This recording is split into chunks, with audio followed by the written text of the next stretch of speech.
Hi అండి, అందరికీ నమస్తే. ఆహారశాలకి స్వాగతం. ఇవాళ రెసిపీ బెల్లం పూత పూసిన బొంబాయి శనగలండి.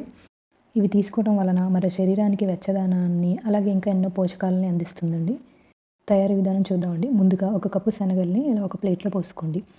ఇలా పొట్టు ఉంది కదా, ఈ పొట్టునంతా తీసేసుకోండి. ఇలా 2 చేతులతో శనగల్ని ఇలా రుద్దండి, ఈ పొట్టంతా పోతుంది. పొట్టంతా తీసేసుకున్నాం కదా, ఇప్పుడు వీటిల్ని పక్కన పెట్టుకోండి. ఇప్పుడు పొయ్యి మీద బాండ్లీ పెట్టి స్టవ్ వెలిగించి 1 టీ స్పూన్ నెయ్యి వేసుకోండి. నెయ్యి కరిగినాక ఒక అరకప్పు బెల్లం వేసుకోవాలి.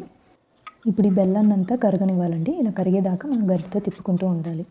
బెల్లం అంతా కరిగిపోయిందండి. ఇలా బబుల్స్ వస్తున్నప్పుడు మనం ఇందాక పొట్టు తీసి పెట్టుకున్న శనగలు వేసేసుకోవాలి. శనగలు వేసుకున్న వెంటనే స్టవ్ ఆఫ్ చేసేసుకోండి. ఇప్పుడు ఈ బెల్లం అంతా శనగలకి పట్టేలాగా బాగా కలుపుకోవాలి.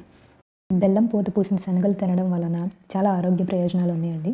ఈ చలికాలంలో బెల్లం మన శరీరానికి వెచ్చదనాన్ని ఇస్తుంది, అలాగే తక్షణ శక్తిని అందిస్తుంది. ఈ శనగల్లో ఉండే ఫైబర్ మన జీర్ణ వ్యవస్థను మెరుగుపరుస్తుంది. అలాగే బెల్లంలో ఐరన్ చాలా పుష్కలంగా ఉంటుందని మనకు తెలిసిందే. సో ఇది తీసుకోవటం వలన మన శరీరంలో హిమోగ్లోబిన్ స్థాయిని పెంచుతుంది. బెల్లం ఇంకా శనగలు ఈ రెండింటిలో జింక్ ఇంకా యాంటీ ఆక్సిడెంట్లు 2 చాలా పుష్కలంగా ఉంటాయండి. ఇవి శరీరంలో రోగనిరోధక శక్తిని పెంచుతాయి. ఈ బెల్లం మరియు శనగల్లో ఫాస్ఫరస్ ఇంకా కాల్షియం ఉండటం వలన మన ఎముకల్ని ఇంకా దంతాలని బలంగా మారుస్తాయి. ఈ బెల్లం అంతా శనగలకి పట్టి ఇలా పొడి పొడిగా అయ్యేంత వరకు తిప్పుకున్నాక ఇప్పుడు స్టవ్ ఆఫ్ చేసుకోవాలండి. ఇది కొంచెం వేడిగా ఉన్నప్పుడు ఒక పళ్ళెంలో పోసుకొని ఈ అతుకునాన్ని ఇలా సపరేట్ చేసుకోండి. అంతే అండి, చాలా సింపుల్గా చేసుకోవచ్చు. ఇంత tasty and crunchy snack ready అయ్యింది. పొట్టు తీసి చేసుకున్నాం కదండి, ఇప్పుడు పొట్టు తీయకుండా కూడా చేసుకోవచ్చు. ఇది కూడా ఆల్మోస్ట్ సేమేనండి. పొయ్యి మీద బాండి పెట్టి అది వేడయ్యాక 1 టీ స్పూన్ నెయ్యి వేసి దీంట్లో 1 కప్ బెల్లం వేసుకోండి.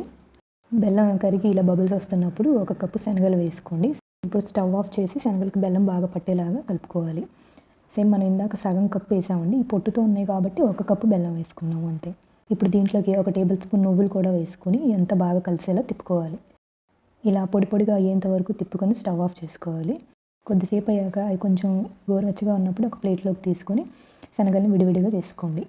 అంతే, ఈ చలికాలంలో మనల్ని ఆరోగ్యంగా ఉంచే ఈ బెల్లం పూత పూసిన శనగల్ని 2 రకాలుగా ఎలా చేయాలో చూసాం కదండి. ఈ రెసిపీ మీరు కూడా మీ ఇంట్లో ఒకసారి ట్రై చేయండి. అలాగే మా వీడియో నచ్చితే మా ఛానల్ని సబ్స్క్రైబ్ చేసుకోండి, ఇంకా లైక్ అండ్ షేర్ చేయండి.